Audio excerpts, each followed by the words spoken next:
Ella fue una récord, la primera mujer estadounidense en escalar el Everest sin oxígeno.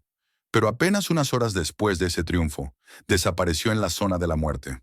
Durante 9 años, su historia quedó congelada en el tiempo, hasta que un alpinista británico regresó y hizo algo que nadie más se atrevió a hacer. Lo que encontró, y lo que hizo después, reescribió todo.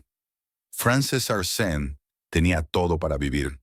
A los 40 años, era una montañista talentosa, con una sonrisa contagiosa y una ambición sin límites. Su hijo Paul era el centro de su mundo.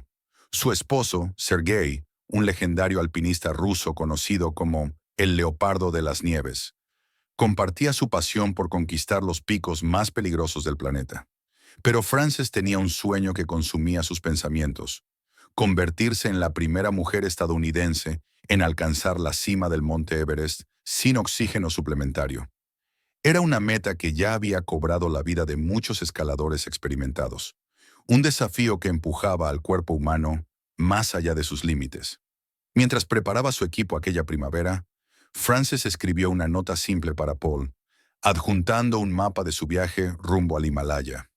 Hola Paul, estamos en el campamento base. Te extraño y te amo. Mamá. Ella no podía imaginar que, 9 años después, un alpinista británico tomaría una decisión que cambiaría todo sobre su historia. 17 de mayo de 1998.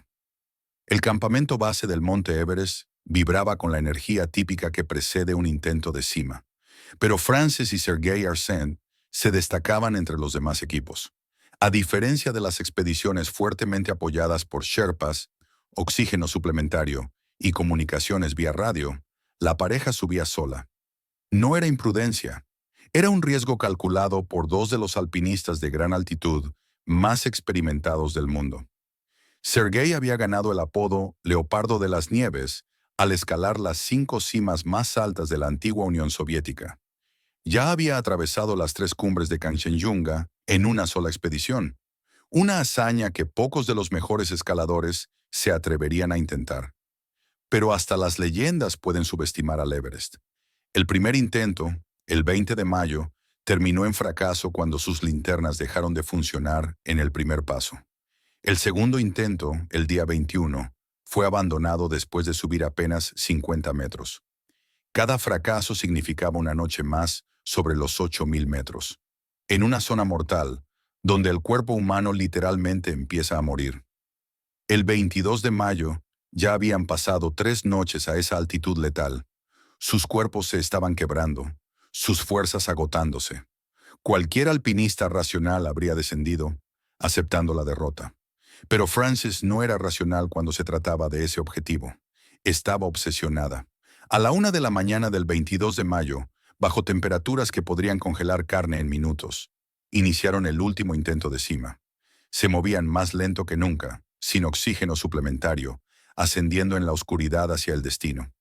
Lo que no sabían era que esa decisión los separaría para siempre. Uno alcanzaría fama inmortal. El otro desaparecería sin dejar rastro. Y ambos se convertirían en parte de las horas más misteriosas de la historia del montañismo. Pasaron horas aterradoras. El sol salió sobre el Himalaya, revelando 2 pequeñas figuras aún subiendo, cuando ya deberían estar bajando. Cometían un error fatal, que crearía una leyenda y una tragedia que tomaría 9 años comprender. Al final de la tarde del 22 de mayo de 1998, Frances Arsène estaba en la cima del Monte Everest. Lo había logrado. Se había convertido en la primera mujer estadounidense en alcanzar el punto más alto del mundo sin oxígeno suplementario. Pero, en lugar de triunfo, solo sentía agotamiento. Su cuerpo estaba fallando. Sus movimientos eran lentos, mecánicos, casi automáticos. A su lado, Sergei también estaba completamente exhausto. Habían llegado a la cima en un horario peligroso, un error que mata a más alpinistas que cualquier otro en el Everest. La regla de oro de la montaña es simple. La cima es solo la mitad del camino. Bajar con vida es lo que separa el éxito de la tragedia. Al iniciar el descenso bajo la débil luz del final del día, ninguno de los dos podría imaginar que estaban comenzando la separación más conmovedora de la historia del montañismo. En algún punto en la oscuridad, Entre agotamiento y privación de oxígeno, se separaron. Por la mañana, Sergei había regresado al campamento, pero Frances estaba desaparecida. La realidad lo golpeó como una avalancha. Su esposa, la mujer con quien había escalado los picos más altos del mundo, la madre del pequeño Paul que los esperaba en casa, estaba en algún lugar por encima de él, sola, en apuros. Sin dudarlo, Sergei tomó un tanque de oxígeno, medicinas y volvió a la zona de la muerte. La salvaría, o moriría intentando. Nadie que conociera a Sergei se sorprendió con esa decisión. Era exactamente lo que el leopardo de las nieves haría. Pero mientras subía desesperadamente buscando cualquier señal de Frances, no sabía que otros alpinistas ya la habían encontrado. Y lo que descubrieron lo perseguiría por el resto de su vida. Un equipo de escaladores uzbecos, en su propio intento de cima, encontró a Frances cerca de la cumbre. Estaba casi inconsciente, sufriendo severa privación de oxígeno y congelación. Su condición era crítica, pero todavía estaba viva. Los alpinistas hicieron todo lo que pudieron. Ofrecieron oxígeno, intentaron ayudarla a moverse, pero subían sin apoyo de sherpas y tenían suministros limitados. Finalmente, sin oxígeno y completamente exhaustos, se vieron forzados a dejarla. Con una botella vacía atada a una cuerda fija para evitar que se deslizara por la montaña. Aquella noche, mientras el equipo uzbeco bajaba, encontraron a Sergei aún subiendo, en la oscuridad, buscando a su esposa. Le dijeron dónde estaba. Fue la última vez que alguien vio con vida a el leopardo de las nieves. Lo que ocurrió después seguiría siendo un misterio, pero el descubrimiento, cuando finalmente llegó, revelaría la verdadera profundidad del amor y sacrificio en una de las mayores tragedias del alpinismo. 24 de mayo de 1998, el alpinista británico Ian Woodall y la alpinista sudafricana Cathy O'Dowd estaban a 300 metros de la cima del Everest, cuando O'Dowd vio algo que cambiaría sus vidas para siempre. Un destello de tela morada, un movimiento espasmódico en las sombras del primer paso. «El cuerpo está vivo», dijo O'Dowd a su compañero. «Voy a echar un vistazo». Lo que descubrió atormentaría sus sueños durante años venideros. Tendida en una grotesca V invertida, atada a una cuerda fija, estaba una mujer con piel tan blanca y lisa como porcelana, un signo de congelación grave que la hacía parecer una muñeca dormida. Su largo cabello oscuro enmarcaba un rostro que era hermoso, a pesar de la devastación de la montaña. Entonces la mujer abrió los ojos. «No me dejes», susurró, con pupilas enormes, vacías y oscuras en el aire enrarecido. «No me dejes aquí para morir». O'Dowd se sintió mal. La mujer se parecía a ella. Edad similar, rasgos parecidos. Por un momento aterrador, sintió como si estuviera mirando su propio posible futuro. «Soy estadounidense», dijo la mujer de repente. «Soy estadounidense». Fue entonces cuando comprendieron quién era. Frances Arsentiev, la mujer vibrante que días antes estaba sentada en su tienda en el campamento base, hablando de su hijo Paul, que estaba en casa, compartiendo té e historias familiares. Ian Woodall llegó con su equipo Sherpa. Encontraron el hacha de hielo y la cuerda cerca, pero ninguna señal del alpinista ruso. La botella de oxígeno vacía que el equipo uzbeco había dejado estaba al lado. Los guantes de Frances estaban esparcidos, señales de hipotermia grave. Probablemente ella sentía un calor peligroso, lo que la llevó a quitarse su ropa protectora. Durante más de una hora, intentaron todo. Trataron de ponerla en posición sentada, pero estaba completamente floja, incapaz de sostener su propio peso. Intentaron meter sus brazos en las mangas de la chaqueta, pero no tenía control motor. Cuando intentaron hacerla ponerse de pie, sus piernas se doblaron como espaguetis. «Si puede ayudarnos, podemos intentar mover la montaña abajo», dijo Woodall, mirando directamente su rostro, buscando cualquier señal de lucidez. «Si no lo hace, morirá». No hubo respuesta coherente. Estaba consciente, pero no mentalmente presente. La montaña había tomado su mente antes incluso de llevarse su vida. La temperatura estaba a menos 30 grados Celsius. Parados por más de una hora, el propio equipo de rescate comenzaba a sufrir congelación. Enfrentaron una elección imposible. Intentar un rescate que probablemente mataría a todos, o abandonar a una mujer consciente para morir sola en la montaña. ¿Por qué me están haciendo esto?, preguntó Francis, con la voz casi inaudible. Esas palabras cortaron más profundo que cualquier viento. Ella no entendía que intentaban ayudarla. En su confusión por falta de oxígeno, creía que la estaban atormentando. La decisión vino sin discusión. Incluso los alpinistas uzbecos, que intentaron ayudarla el día anterior, habían llegado a la misma conclusión. Estaba demasiado lejos para ser salvada. Mientras se preparaban para partir, Francis dejó de hablar y parecía hundirse en la inconsciencia. O'Dowd perdió completamente el deseo de llegar a la cima. Escalo porque me gusta, diría después. Después de encontrar a Francis, no había forma de que la cima me trajera placer alguno. La dejaron todavía atada a la cuerda guía, aún respirando. Fue la última vez que se la vio con vida. Pero el misterio sobre lo que pasó con Sergei, su esposo, apenas comenzaba. Y la historia de Francis estaba lejos de terminar. Francis Arsentiev murió sola el 24 de mayo de 1998, todavía atada a esa cuerda guía en lo alto del Monte Everest. La mujer que había alcanzado su sueño final, convertirse en la primera mujer estadounidense en escalar el Everest sin oxígeno suplementario, pagó el precio máximo. Pero lo que sucedió con Sergei permaneció un misterio aterrador. La última vez que fue visto con certeza fue el 23 de mayo, cuando los alpinistas uzbecos lo vieron subir en la oscuridad, cargando oxígeno y medicinas para salvar a su esposa. Después de eso, el leopardo de las nieves simplemente desapareció en el aire enrarecido de la zona de la muerte. Si alcanzó a Francis, las bolsas de hielo y cuerdas encontradas junto a ella sugieren que sí. Pero ¿dónde estaba su cuerpo? ¿Cómo murió? Esas preguntas atormentaron a todos los que conocían su historia. En casa, en Colorado, Paul de Stefano, con apenas 10 años, esperaba noticias que nunca llegaron. La última carta de su madre, con un mensaje alegre y un mapa dibujado a mano, se convirtió en un recuerdo conmovedor de sueños que se transformaron en pesadillas. Pero en la historia del Everest, la de Francis apenas comenzaba.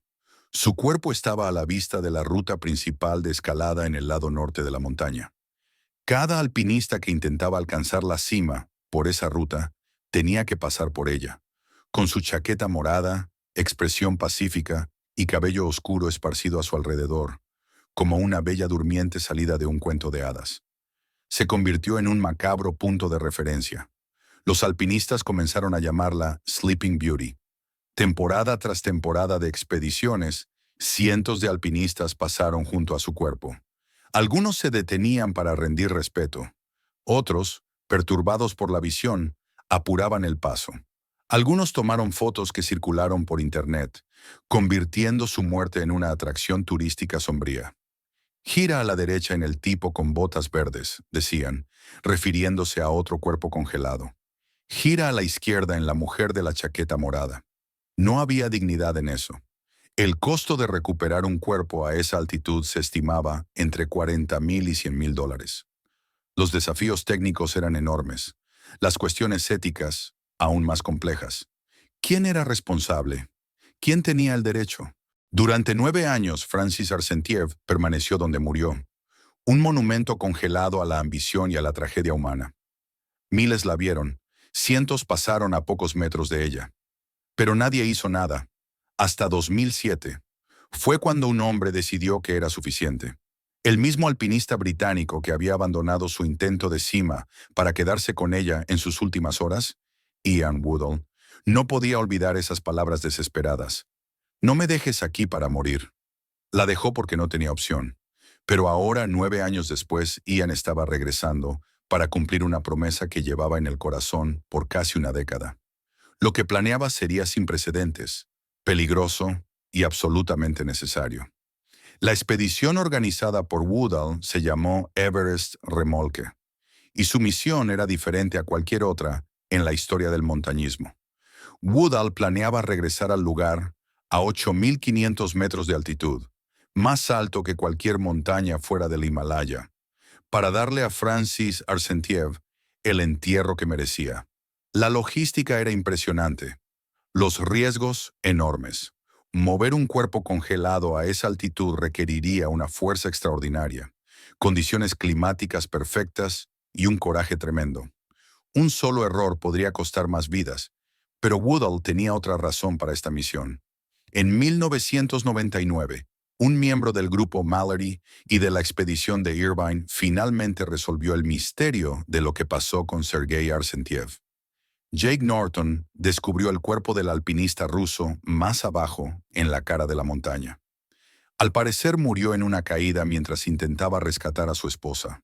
Las evidencias sugerían que Sergei, de hecho, había llegado hasta Frances después que el equipo uzbeco la dejó. Intentó salvarla, dejando su hacha de hielo y cuerda a su lado, antes de intentar cargarla o arrastrarla hacia la seguridad. Pero el esfuerzo le costó la vida, y Frances, demasiado débil para seguir adelante, permaneció donde él la dejó. Fue una historia de amor que terminó en una doble tragedia: el sacrificio final de un esposo, no presenciado, no registrado. El leopardo de las nieves murió como vivió, intentando lo imposible para salvar a alguien que amaba. Ahora, Woodall quería honrar la memoria de ambos. Con su equipo en el campamento base, en 2007, explicó su motivación. En el fondo de mi mente, esperaba que alguien, eventualmente, hiciera algo por ella. Pero la única razón para que alguien estuviera tan alto sería si estuviera en camino a la cumbre o descendiendo. En ambos casos, no puedes dedicar realmente las horas necesarias para enterrar un cadáver. Se necesitaba una misión dedicada. Esa era la misión. La ubicación de Frances tomaría días. El trabajo de mover su cuerpo sería agotador, en una altitud donde cada respiración es una batalla.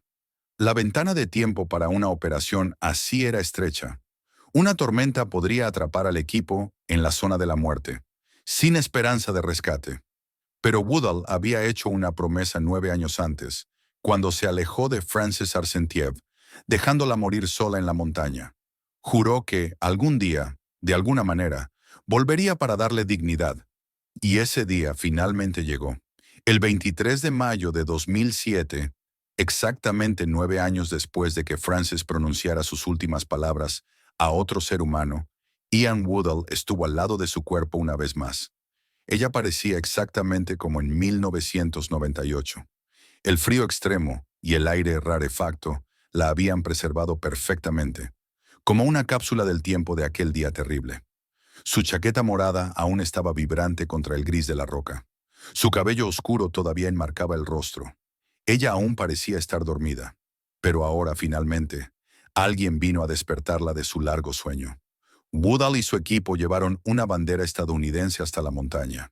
En una breve pero conmovedora ceremonia, a 8.500 metros sobre el nivel del mar, la colocaron sobre el cuerpo de Frances e hicieron una oración.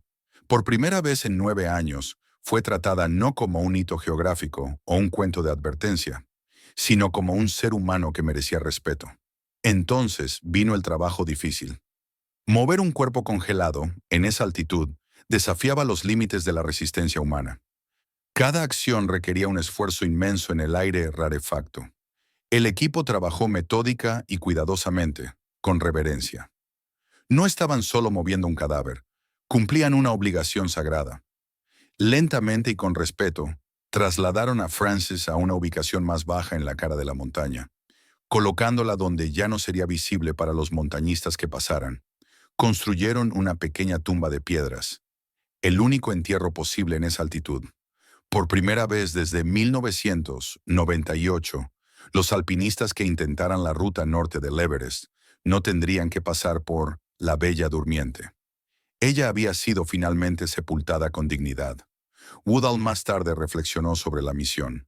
Esta debe ser mi última expedición. Entonces me pareció apropiado dar algo a cambio.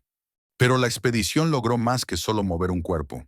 Honró la memoria de Frances y Sergei Arseniev, una pareja cuya historia de amor se convirtió en una de las mayores tragedias del montañismo y uno de los mayores ejemplos de sacrificio. La mujer que soñaba con ser la primera estadounidense en escalar el Everest sin oxígeno había alcanzado su objetivo, aunque eso le costara todo. El esposo, que podría haberse salvado, eligió morir intentando rescatar a la mujer que amaba. Y un montañista británico, que cargó culpa y tristeza durante 9 años, finalmente encontró una manera de transformar la tragedia en algo significativo. Hoy, Paul Di Stefano, el niño de 10 años que se despidió de su madre en 1998, es un hombre adulto. Lleva consigo no solo el recuerdo de la última carta de su madre, sino también el conocimiento de que extraños se preocuparon lo suficiente por ella como para arriesgar sus vidas, asegurando que fuera tratada con dignidad.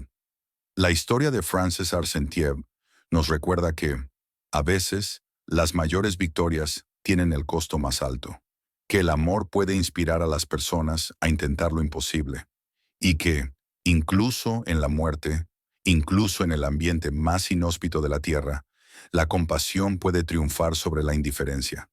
Ella desapareció en el Monte Everest en 1998. 9 años después, un montañista británico hizo algo que probó que lo mejor de la humanidad resiste, incluso en las peores circunstancias. Mantuvo una promesa que el honor exigía, pero que pocos habrían cumplido. Al hacerlo, le dio a la Bella Durmiente algo más precioso que cualquier cima. Le dio paz.